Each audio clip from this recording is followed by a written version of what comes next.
1990 kovo 10.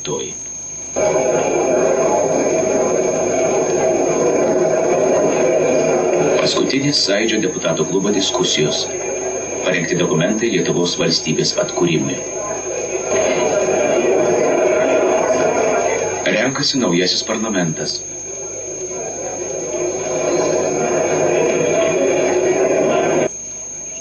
Respublikos rinkiminės komisijos vardu sveikinu Jūs su sėkmingu Jūsų išrinkimu į aukščiausiai bei svarbiausiai Respublikos valdžios organą Lietuvos Tarybų Socialistinės Respublikos aukščiausiąją tarybą.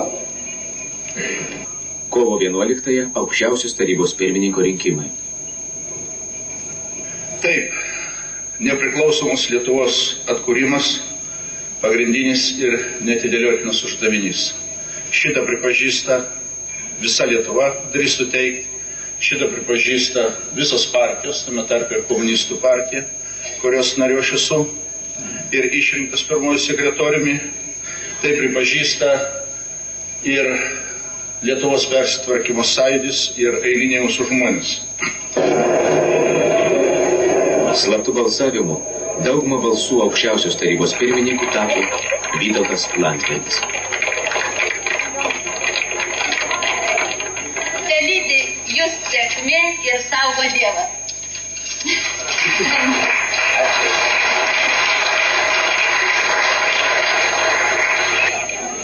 Istorinė akimirka. LTSR nebėra. Vėl Lietuva atgavo savo vardą. Lietuvos Respublika.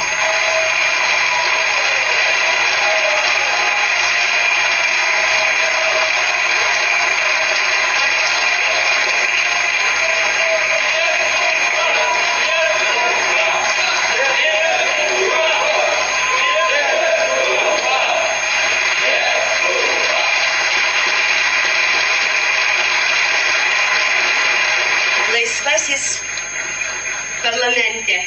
Būkime vieningi, taurūs ir būsime laisvi.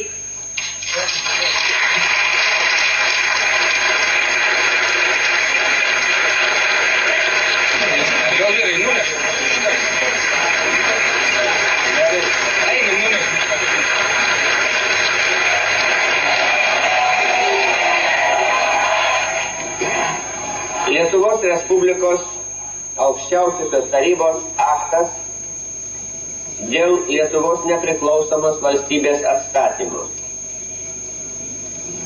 Lietuvos Respublikos aukščiausioji taryba, reikšdama tautos valią, nutarė ir iškilmingai skelbė, kad yra atstatomas 1940 metais svetimos jėgos panaikintas Lietuvos valstybės suvereninių galių vykdymas ir nuo šiol Lietuva vėl yra nepriklausoma valstybė.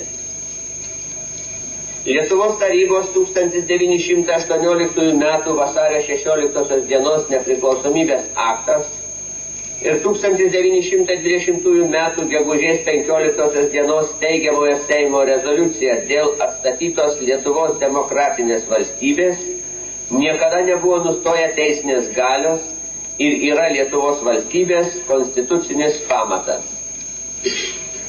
Lietuvos valstybės teritorija yra vientisa ir nedaloma. Joje neveikia jokios kitos valstybės konstitucija.